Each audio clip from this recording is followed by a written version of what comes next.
Africa Media Live TV. Kindly subscribe to our YouTube channel to get updated on the trending gist, latest news all over the world. Like our page, subscribe, and share with friends. Thank you.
Children, not everyone.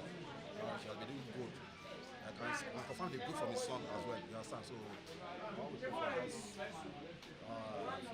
forgot all the colleagues. I'm not that missing like that. So, all about us, see after fair, and so rest in perfect peace. Just making me. So, God bless you. I know I'm maybe